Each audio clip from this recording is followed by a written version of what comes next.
Hello and welcome into the Who's On podcast, part of the Saber Podcast Network. It is a big week here in the Charlottesville area as Virginia gets set to take on number 8 Florida State.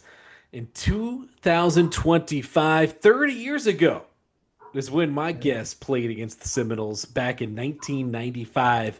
I've got the one, the only receiver, kick returner, Demetrius Petey Allen joining the podcast today, man.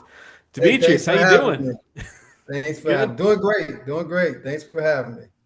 I got to ask, we're kind of getting into the buildup of this game right now. What is Florida State, when you see Florida State, Virginia, what does that mean to you?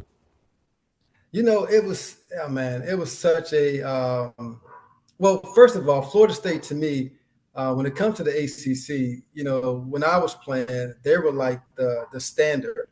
You know, they came into the ACC and they were just blowing people away. And it was like that for a couple of years, you know. So, we established like a little rivalry, even though it was one-sided for a while. You know, you got tired of those guys, you know, giving it to you. So, and I still kind of see them that way. You know, I still, like to see the guys step up and, accept the challenge. Because, you know, they always have a good football team. They have a good ball team. I have a lot of great players out of Florida, so they're always competitive. But, you know, yeah, man, they're still on that list for me. It's funny because talking to some Virginia fans that maybe didn't grow up around that, you know, saying Virginia and Florida State, they have a rivalry. There's a trophy between the two schools.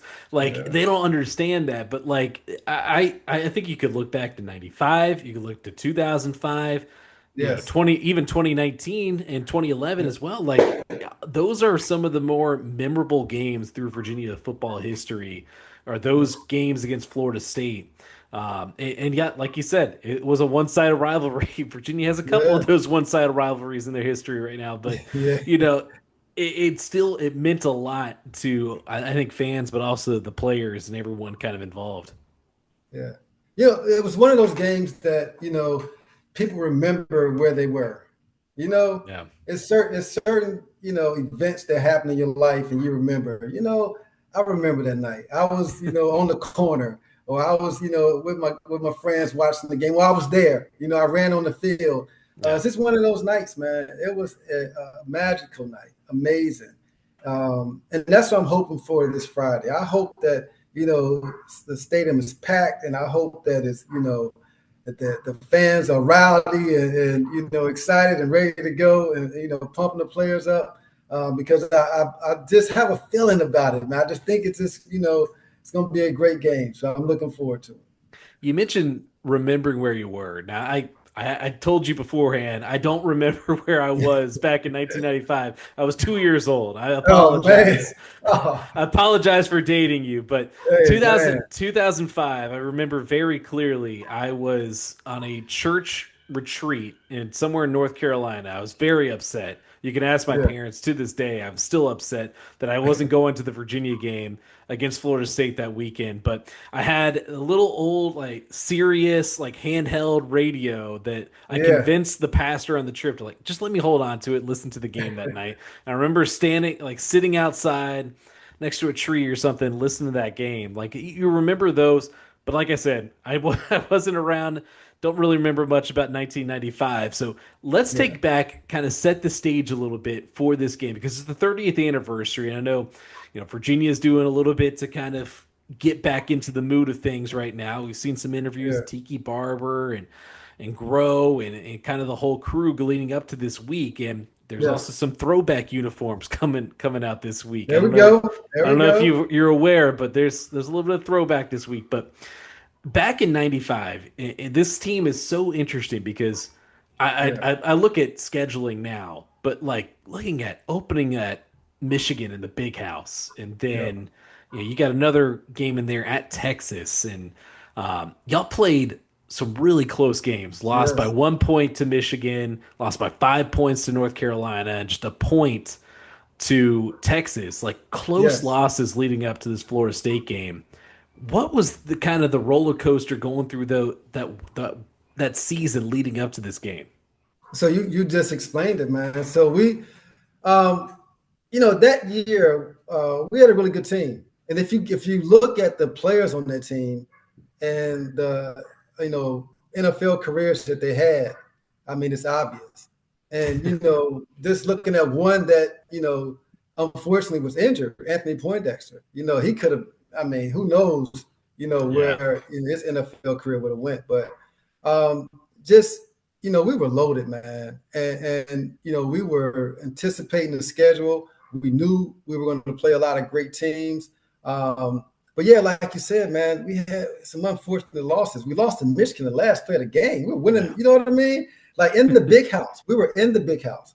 Little old Virginia, going up to Michigan and having them. We were there, and we lost that one. Last play of the game, and then we went to Texas. Was another game that we marked on the calendar because the guys who were at UVA at that time, the team before the '89 team, they kind of set the tone, and it had a lot of great victories. But our goal was to consistently play some major college football. And that year with the Michigan on the schedule, then you had the Texas, and we were going to Michigan, going to Texas, and like I said, we lost those games, but we knew that we had one more chance, and that was that Florida State game. And we decided, man, that game, we decided that night, that Wednesday night, that we were going to, we're gonna win. we're gonna win this game, man. And if you look at the game, it's really a great game. It's such a great game because they made a lot of plays, as expected. But I don't think they expected us to punch back. Yeah. And when we started to punch back, you can tell the tone and how they approached the game. It changed because now they got a little antsy. And yeah, they got a little antsy, and they started, getting out of character because, as they raised the bar, we went with them.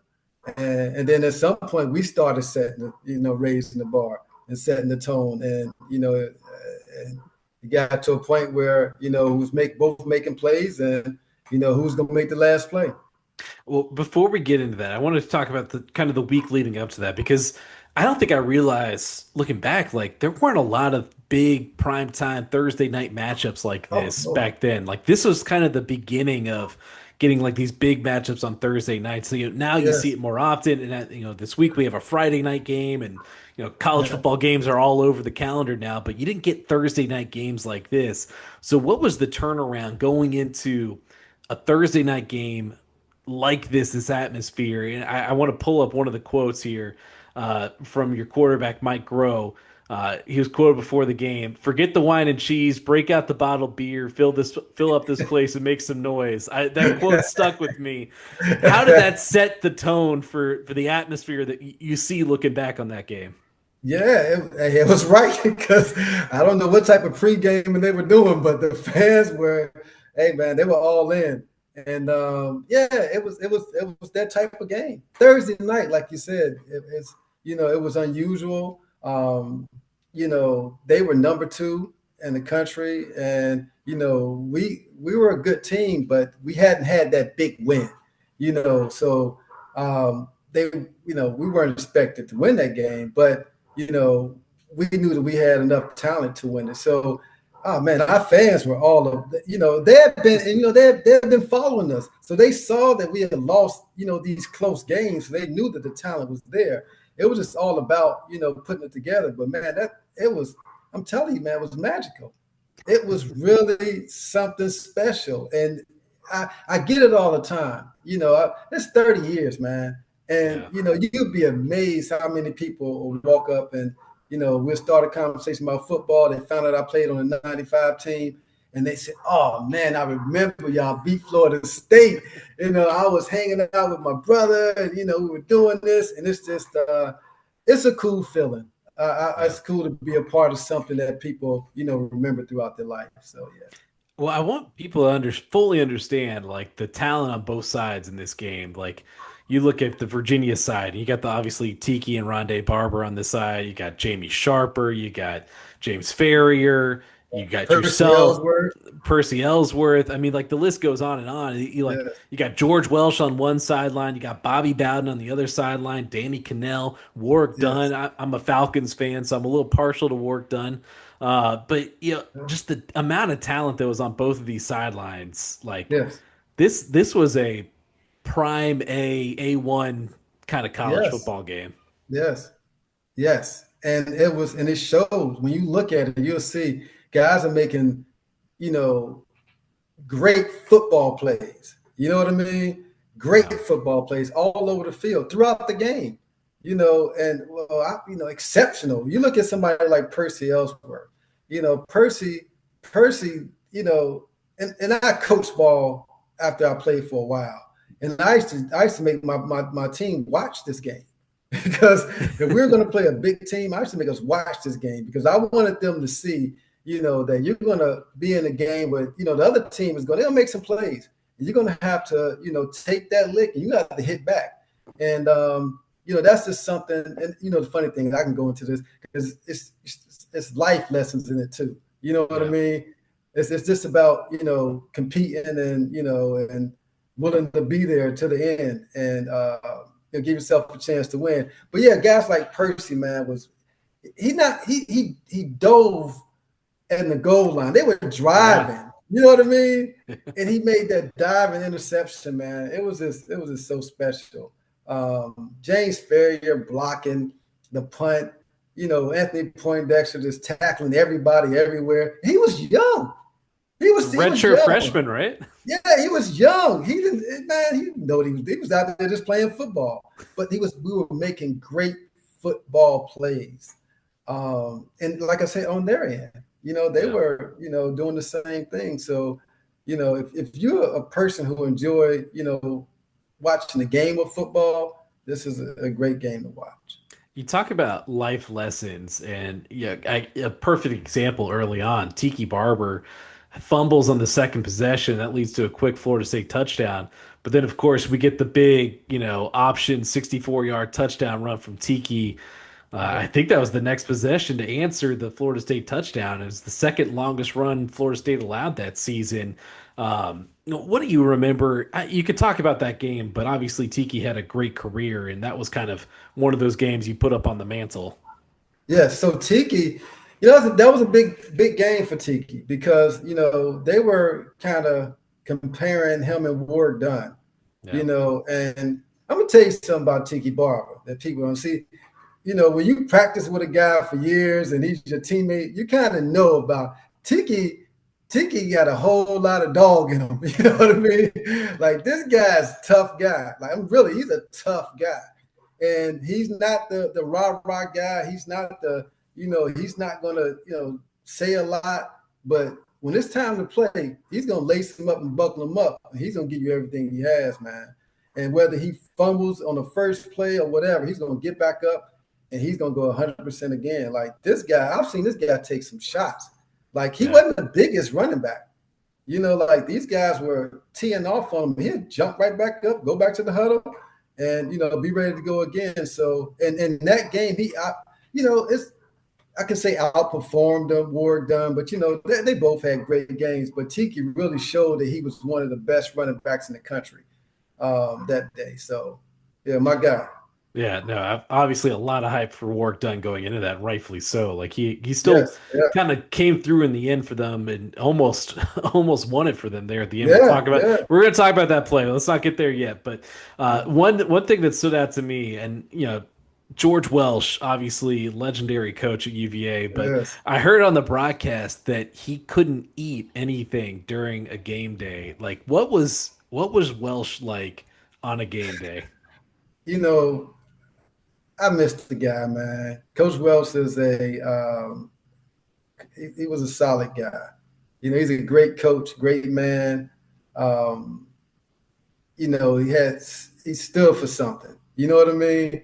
Like, he stood for something. And there's a lot of coaches that are in the game and, they may go back and forth depending on whether you're winning or losing. Nah, Coach Welsh was straight down the line, buddy. You know what I mean? Right is right and wrong is wrong. Whether we 9-0 or 1-8, he was just going to be, do the right thing. So yeah, but Coach Welsh, man, he was an interesting person because, uh, you know, he didn't talk a lot. You know, he didn't talk a lot, especially on game days. And if you think about it, he played football, back in the day. They probably wasn't allowed to talk before the game. But he was a special guy, though, man. We have so many stories when the guys get together. We talk about, Coach Welsh, and because I say he's interesting. He was hilarious. I didn't think he knew. He didn't know he was this funny, but he was hilarious. And we were, just like any other players, we'd talk about him behind his back. But he would, joke. He was a great guy. But he was funny as I'll get out. My favorite is always when Ahmad Hawkins, who does the color analyst now for UVA football Yeah, games, he does yeah. a great impression of George Welsh, and that is always pure comedy listening to that. Let's. I want to skip ahead a little bit. Your touchdown there, the first time I've seen that play, 72-yard touchdown. What do you remember about the play? And then I got to ask about the celebration afterwards because you place the ball down in the end zone and you run away. Like what was take me So through you that know what? play. That's a great question, and no one never asked me that question. You're the first person to ask me that question. So Sean Hamlet, and it's funny you asked it after we did what we just talked about. Who's Ahmad Hawkins' cousin? Okay. So Ahmad Hawkins grew up at Florida State. He told me he grew up a Florida State fan. So Sean Hamlet played at Hampton High School, and we played against each other in high school, and they beat us. And of course, I don't know if you Hampton was like the dynasty of Hampton Roads for Yeah, like the years. Crabbers. Yep. Exactly. So he was on on one of those teams, and they beat us in high school. So on that play, um, it was we Grove called an audible, and we kind of looked at each other, and we had a signal, and I knew I was going to run a fade route, and I just remember getting around him and just getting my shoulder on top, Yep. going back to good football plays. That's my coach always taught me: get your shoulder on top and kind of control the defender. And when Grove, threw it over my outside shoulder, that's what the coach tell you to do. Great football plays, and I just made a good catch on it, man. And I kind of felt the guy fall, and I looked back, and Sean had fell over him. So that went to the end zone. Now here's the celebration. The good part is that, man, Florida guys can talk. Like those guys, man. Listen, I have never seen guys talking to football feel like Florida guys. They would, man, listen, they would talk so much junk. So, and we weren't, I wasn't talking too much junk, you know what I mean? So after I scored, man, I put the ball down and I went to find him. Oh, I went to find the safety who kept talking junk to me. Oh man, I found that guy and I was just talking. I was giving it to him, man. Probably shouldn't, but man, it felt good when I did it. And that was a story. And Sean was right there, so I was like, "Sean, you better tell him." You. So it was awesome, man. See, here Yeah, I it was am awesome. watching it on the broadcast, and you can't see that part of it. But I was like, oh, he just placed the ball down, walked away. He's like, business Oh, not taken care of. No, you were going to go talk on I business. wouldn't find the guy who was talking junk. But here's the thing: if you watch the game, Bobby, the coach over there, Bobby Bowden, afterwards, he's complaining. He's complaining to the fish. He's complaining about me because I was giving it to him, man. It felt great. It felt great. I'm sure it did. All right, you get to halftime. Yeah. You almost got a second touchdown right there before halftime. Yeah, man. That's the one I had nightmares about that one. So that one sits with you. But Yeah. right after the half, Tiki gets, he starts off with a big run. There's so many fireworks in the first half that you're kind of watching the second half back. It Yeah. was kind of, I think there's a lot of nerves going in there, just like as you're kind of getting to the end there. But, Yeah. Florida State comes back. They're down, what was it, 30. 33-28 after Warrick Dunn scored a touchdown. And here we get into the fourth quarter. I watching the play back. It's a bold move to go with a direct snap to the running back from what was that, like Yes, 6 yard line or so? Like, yes. what? Talk me through what y'all were seeing from the sidelines as this play kind of unfolds before you. So going back to watching film, this was a play that they used throughout the year. Yeah. The direct snap to Warrick Dunn always worked, and I couldn't figure out why. Like it was at some point it was obvious that they were going to run this play. I kind of think because he was kind of short and they couldn't see him, and he was so strong and quick. When they, before they see him, he was gone. But this particular play, oh man, we were nervous because here we go again. This is Michigan. This is Texas, and here we go again. We've given it everything we had, and now last play of the game, and our defense played a heck of a game. So we can't be mad at them. You know what I mean? If you know what I mean? It's Florida State. We're playing an amazing program, and oh man. So when he had the direct snap, we all knew the play, and now we're like, man. And he made somebody miss. We kind of got in there a little bit, and Adrian Burnham. Yep. So, oh man, Adrian Burnham. We give all of our teammates have nicknames. His name is Little Brother. Little Brother is what we call him, Little Brother. And because everybody loves him, he was like the guy that would hang out with everybody. And he was just such a little brother. He's like in all the sense of the word. Like he was just a pest. He was just, one of those guys, but you just loved him, man. You just loved him. And, for him to, talking about football plays, for him to not just get over there, but to think that to push the ball back so it doesn't get over the goal line. And then for Anthony Poindexter to be there right with him, which they were like thick as thieves. They were like best friends. Yeah, same year. Them two to be there, make that play, man. It was, man, it wasn't a better feeling, man. It was amazing. It's a play that gets replayed so many times, and each time, like you can kind of see a little different part of it. I've never seen right before that. The fans were on the field. Were you part of? Yes. Were you part of trying to get these fans off the field? Yes. So we almost got a penalty. Yeah. So oh man, that drove us crazy. So the fans rushed because they thought the game was over.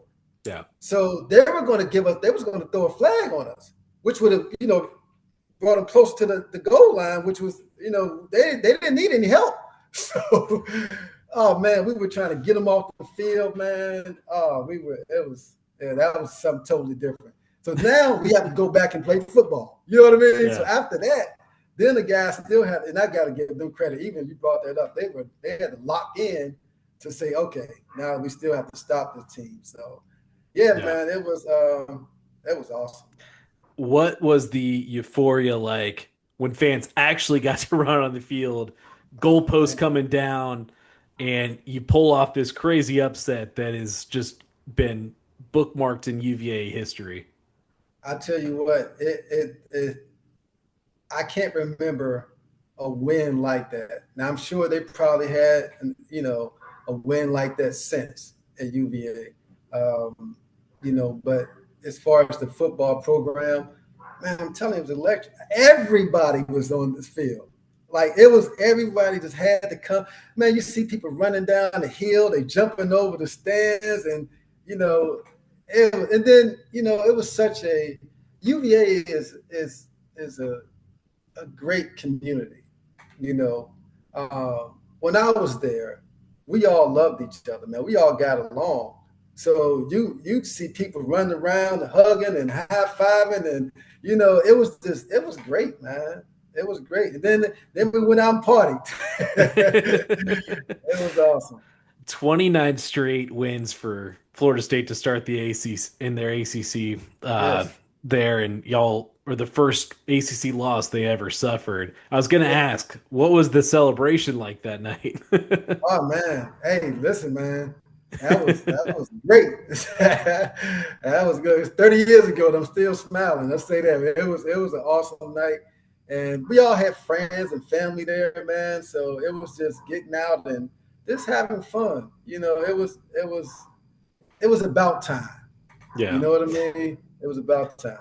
One of the things that stood out so much watching the broadcast as a whole is almost it felt like every time they brought up a player's graphic, it was from the state of Virginia. And I know you obviously being from the 757, like it was a very core part of those Virginia teams back Yes. then was a lot of in-state talent and somewhat, Virginia still has in-state guys, but a lot of guys leave the state now and they go to, Yeah. the Penn States, the South Yeah. Carolinas, all these other schools in the country, but why was it make it so much more special because of all the in-state talent that you had on that Yes. team to pull that Yes. off? Yes. 100%. And that's how it was. So we came to UVA on that mission. That goes back to marking those games. Like we in the class before us, they were had a lot of UVA, I mean Virginia recruits, and we added to that. And yes, and Florida had a lot of Florida State had a lot of Florida guys, but back then that's kind of like how things went, and we wanted to not put Virginia on the map, but we wanted to make a statement to say, hey, look, we can play with anybody, man. Guys in Virginia can play ball. And if you didn't know, you know now. so so that was, and if you look back on it, that was a pivotal win in not just UVA football history in the state of Virginia. If you look at that, that was the win that really put everyone on notice to say, hey, look, these guys can really play. So yeah, man, it meant a lot. It meant a whole lot. I know we're here to talk about that game back in 1995, but there's another game and there's another moment that I'd be remiss if I didn't ask about, and I think you know which one. It's the 83-yard kick return in the Peach Bowl later that year. Yeah, How do you rank that? Is that the peak right there? Is the touchdown against Florida State? Like, where do you rank these moments? the individual plays, that would be the peak for me. Yeah, The individual plays. The team is Florida State. yeah. It doesn't top that, man. It I, doesn't top that. go through that play though. 83 So that play, yards. the Peach Bowl. So which is great because the kick return team, we had some great coaches, but these guys were wild, man. So we were so close to running the kick back that year. I mean, we played NC State. We almost broke like 2 or 3 that game. Clemson, I mean, you name it. We were like so close to breaking one. And the guys on that team, on that kickoff return team, had so much pride and being on the team. And that's the other thing about having a great football team. You have guys who take pride in special teams. Like our gunners would run down the field and, stop the ball from going in the end zone. And we all would be excited. We high five and, that's a great football play. But, against Georgia, shout out to my man Walt Deary. If he sees this, Walt was the tight end who fumbled the ball. Walt fumbled the ball, and he thanks me to this day every time he sees me. He's like, "Man, Petey, you're the best." But after he fumbled, they had a flag. Yeah. So it was they moved us up, and like I said, we were close the whole year. And man, listen, little bruh, that particular game, we had myself and Terrence Wilkins would return the kicks. But they put Adrian Burnham back there as my lead blocker. And man, listen, when I tell you he cleaned this guy's clock, man, and I just cut off. And, once I kind of saw opening and I was able to accelerate, and I saw the kicker. I was like, there's no way this guy's going to catch me. And I went to the sideline, and I was able to keep my balance, man, and take it to the house. And that was a great way to end, my college career. And looking, looking forward, or looking back looking back is that, I didn't have a NFL career. You know what I mean? I tore both my Achilles tendons on the same day, 2 years apart, February 3rd. So I didn't get a chance to have an NFL career. All my other guys, all my other wide receiver teammates, they had great careers, and I rooted for those guys because they was playing for me at some point. But to look back and to be able to say that that's how I ended my college career, it means a lot to me. You know what I mean? Yeah. It means a lot. Went out on top. So, wahoo. Yeah, keep that play right there. Adrian Burnham, the unsung hero of some of the biggest plays of that season, right? Yes. I looking forward to this Friday night now. I go back and look at that game. Florida State, Virginia combined for over 1,000 total yards that game. And now you get to this Friday night, and you've got the number one offense in the country and the number 4 offense in the country. Yeah. It feels like a very similar type game that we're going to be in store for on Friday night. Yes, 100%. And I think it will be. I think it's going to be a back and forth, who has the ball last type of game. And, of course, I'm predicting that we're going to walk away with the win. But I'm expecting fireworks, man. I'm telling you. Those guys are playing great football. They're trying to, figure it out and get the program back to where it used to be. And, we're doing the same thing. And I love what our guys are doing. I love the way they're competing. I love the fact that the coaching staff, that they're preparing these young men to go out there and compete. They're excited. You can tell just by watching them that, everybody, they bought in. They're bought in. So I'm expecting them to go out and compete. And, hey, man, take it, bring the win home. All right, I know you got the Cavaliers. I think they opened up as a 6.5-point underdog against Florida State. What do you think it's going to take for this Virginia team to pull off a little 2005, 1995 magic and kind of pull a repeat against the Florida State Seminoles? I think they have the talent. I believe they have, the coaches. I think they have to put it all together. And they have to be willing to compete. It's going to go to another level. At some point in this game, it's going to go to another level. And they have to be willing to go and match that energy. And, even if it turns up more, they got to be willing to go wherever it goes to get this win. And I believe that they have the attitude to do it. I think they have it. I'm interested to see what the fan turnout looks like. It's been a while since Virginia's had a really good, consistent football product out there. So you don't get as many fans when, you're kind of going through some lean years there, but it's a big game. It's, it's a top 10 team coming into Scott Stadium. You've got a good team in Virginia. I think the hope is at least 50,000 and we'll kind of see what Scott Stadium looks like on Friday night, but it's got to be weird, 30 years, man. 30 years since 95. Hey, it's been, that makes it feel weird. it's been 30 years, and and it's still, I still can feel it, and when we get around each other and we talk about it, we still feel the wind and feel the energy of that night. The word I keep using is it's just magical, man.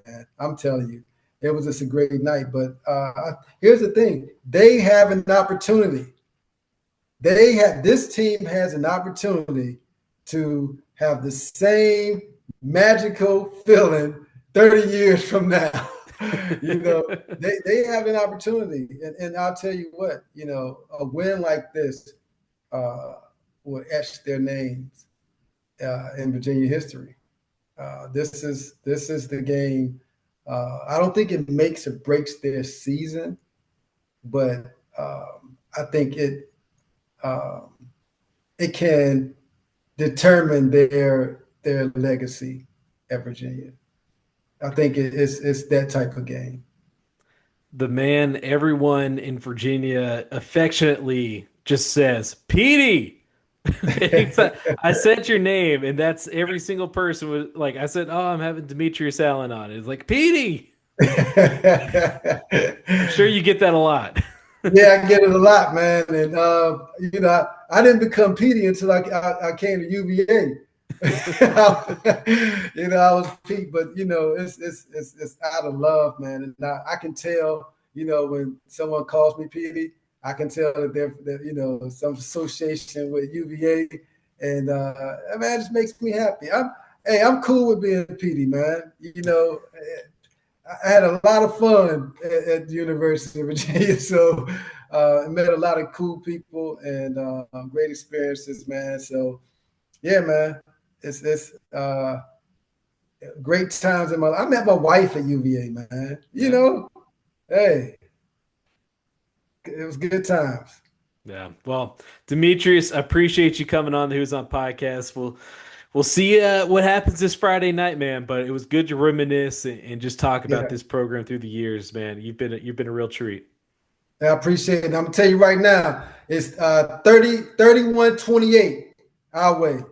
Okay. Is what I think is going to end. 31-28. And I tell you what, I said it before, but I think the guys have what it takes to win this game. I believe the coaches are this is a moment that they've been waiting for. It's been a lot. They've dealt with a lot at UVA. And these players have fought through a lot.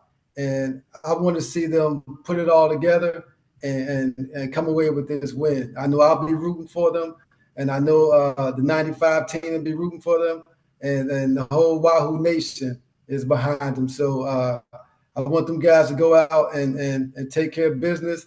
And 31-28, UVA. You heard it from there first. Petey calling his shot here on the Who's On podcast. Thanks again, man.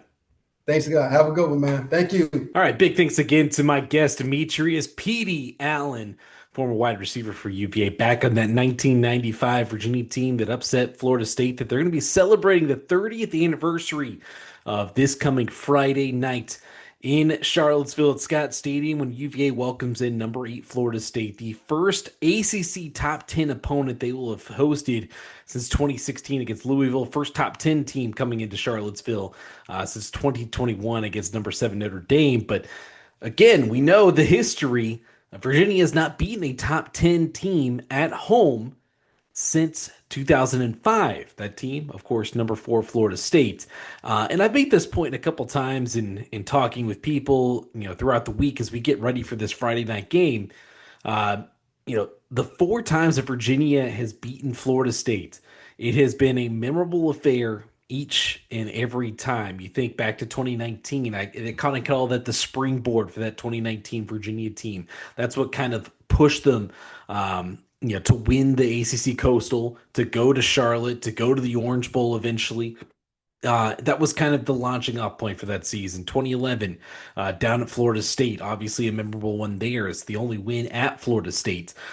Looking back at 2005, that daggum number 18, Marcus Hagans, leading Virginia to a win back in 2005. I like to tell the story that I was on a church retreat and going on my Sirius XM radio trying to follow that game. These are the kind of games that speak to the moments, and that's a huge reason why having a guy like Demetrius Allen on to talk about that game is so special. But another big opportunity this week, 2025. It'll be 20 years since 2005, 30 years since 1995. And so why not have these teams here again? They did not meet in 2015, if you're wondering. So this is the first time they've met in a 10, a 5 of a decade. since 2005. Really interesting matchup. Just wanted to go over a couple notes after talking to Demetrius after we got out of the press conference on Tuesday with Tony Elliott. Obviously, the big kind of question mark going into this one for the Cavaliers is what is the health status of Brady Wilson, the center, who went out of last week's game against Stanford with a calf strain. The prognosis by Tony Elliott as of Tuesday was day to day. If you look at the online, if you look at Dr. Google, Dr. TikTok, the prognosis is usually for a mild calf strain, at least 1 week to 3 weeks, which could put him out, past the bye week. So it's not a positive look if you look at what Google and kind of what basic medicine tells you about calf strains. Virginia is keeping it as day to day right now, so we'll see wait for the injury update that'll come out on Wednesday this week because it's a Friday game. There'll be another one, I believe, on Thursday because it's a Friday game, and then you of course get the one on Friday. So there'll be a lot of injury updates to come over the next couple of days. Another one that you're kind of looking at is, all right, if Brady Wilson's out, that means Drake Metcalf is moving to center. That's what we saw against Stanford. Drake Metcalf, to his credit, I mentioned this earlier in the week with John Freeman. He played center at Stanford, played center at UCF, so he has a lot of experience there. And that was a position that, the Virginia coaches thought maybe that he could play when he got to Virginia as well. But of course, he kind of settled into that right guard position this season. He's been terrific at it. I don't have as much of a question mark around if Drake Metcalf has to play center. It's who plays the right guard position next to him and fills his place there. Because basically with Brady Wilson, you're losing two starters almost because you got to move one starter over.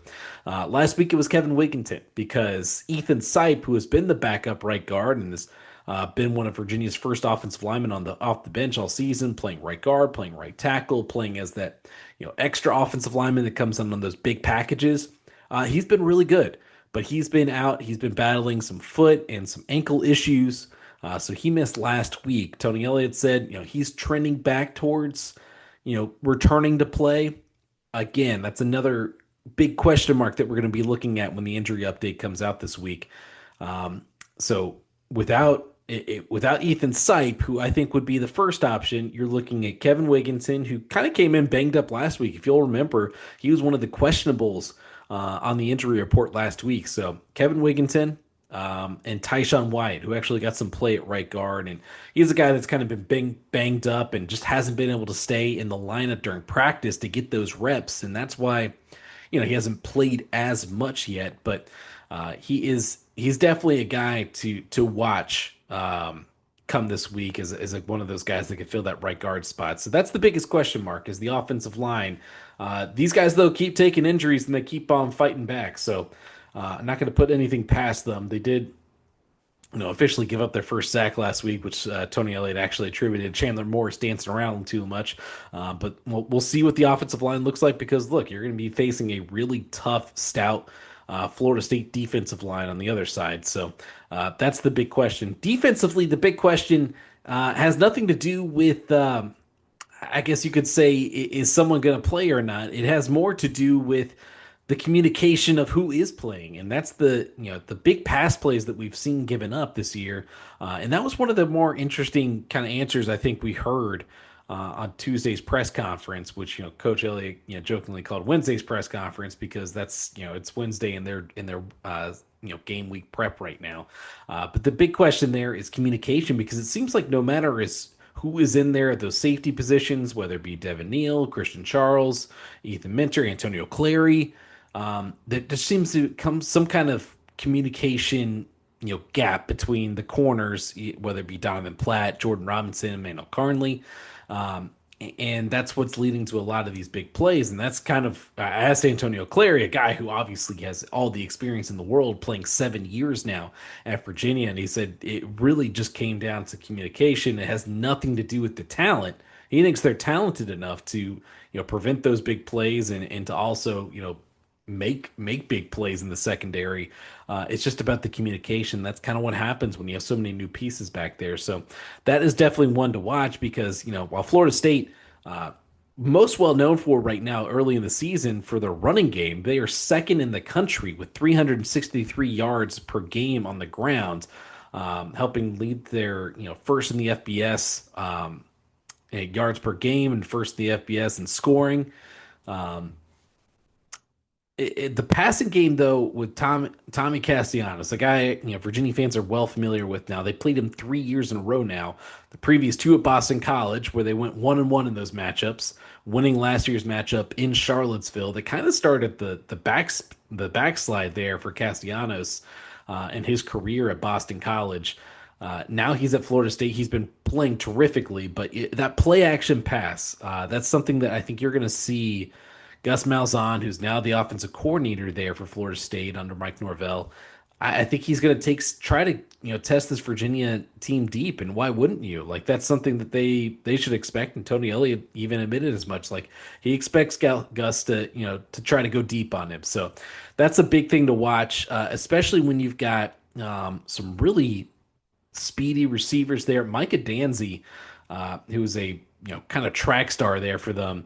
He actually leads the team in rushing yards with 173 yards on 5 carries. He has 3 touchdowns. The freshman, he leads the team in rushing yards, but also a big deep play threat. Deuce Robinson, the big guy, he's got 199 yards on 8 catches and 2 touchdowns this season. So both of those guys, big weapons in the passing game and the running game. They kind of use a bunch of different guys. Gavin Sawchuk is a guy that, he had 97 yards rushing on 11 carries against Kent State. So they got a lot of ways to kind of come at you, a lot of different players. It's kind of, if you think about it, this is a matchup of pretty much two teams that are kind of mirror images of each other. They got, great transfer quarterbacks coming in that have been fantastic to lead them so far this season. Chandler Morris for Virginia, Thomas Castellanos for Florida State. They got a lot of different skill position players that can do a lot of different things for you. Virginia has 10 guys with over 100 yards from scrimmage this year. They're the only team in the country with 10 guys with over 100 yards from scrimmage. Jamari Taylor obviously leads the backfield. You got all these different weapons: Trell Harris, Cam Ross, Jamal Edgerrin in the passing game. That's kind of what you're seeing on the other side of Florida State. No wonder, this is the matchup of the fourth best offense versus the first best offense. And that's why I mentioned it to Petey there. This is kind of similar to that 1995 game where there's a lot of offense. So I could see some fireworks going off in the first half. Virginia unfortunately ran out of fireworks last week against Stanford. That's how many points their offense put up last week. So hopefully they got the fireworks locked and loaded. Looking at this game right now, it's interesting. Opened up as a 7.5 point Florida State favorite on the road. The spread is about 6.5 right now, so that would tell you maybe fans like Virginia, they're betting some of that under there. It's such a tough game to pick going into this weekend. Obviously, being in that Virginia landscape, you want to pick Virginia. And this is a game before the season. I said this is the key upset game on Virginia's schedule. If they can do something like this, and we didn't know Florida State was going to be as good as they have been, first through their first 3 games of the season. Really, that Alabama game was the big surprise from that Florida State team. No one knew they were going to be this good early on. So that upset, who knows what that was going to be like. But yeah, this is a tough one to pick. Why not go for a win this Friday night in Scott Stadium? Really interested to see what the crowd attendance looks like. It's 36,000 last week. I thought was a little bit lower than I was expecting for a night home game on a Saturday night against an ACC opponent. But Friday night, there's been a lot of anticipation building for this one. How about the uniforms? Golly. Really knocked it out of the park there. I know John Freeman kind of teased that on our Monday podcast. But yeah, like if you look at the 1995 uniforms, like it's kind of a clean, classic look and kind of take on those 1995 uniforms in the modern days. So it's going to be just an electric environment at Scott Stadium, and it's one of the bigger games, that I've seen here at Virginia. Obviously, the Virginia Tech game is big every year. Like that's always going to get a lot of attention. But as far as a regular season game against not Virginia Tech, this might be the biggest in the last couple of years. So last bit because I mean, yeah, Notre Dame, when they came in at number 17 in the country, that had the makings of being a really big game. But of course, Brennan Armstrong was hurt for that game, so it kind of took a lot of the air out of that game before it even really got going. But this is a big one. Friday night, a lot of history between these two programs, even if none of these guys have really played each other. There's a lot of history between Florida State and Virginia when they hit the field on Friday night. That's going to do it for the Who's On podcast. Appreciate you tuning in this week. Again, big thank you to my guest, Demetrius Allen, Petey, for coming on the Who's On podcast. Check us out on YouTube, our new YouTube channel, and also check out us on Apple, Spotify, wherever you listen to your podcast. We're there. Like, subscribe, leave a 5-star review, comment on YouTube, like, follow, subscribe. All of it is appreciated and gets the word out there about the podcast. Of course, Friday night, we will have our Who's On post-game report from Scott Stadium right after the game is over. We will see how that one goes. Maybe we go live. Maybe if there's something to go live about, maybe we go live from Scott Stadium right after the game. So we'll test that out. But again, big thanks for listening. We will check with you later after this Friday night in Scott Stadium. We'll see you then.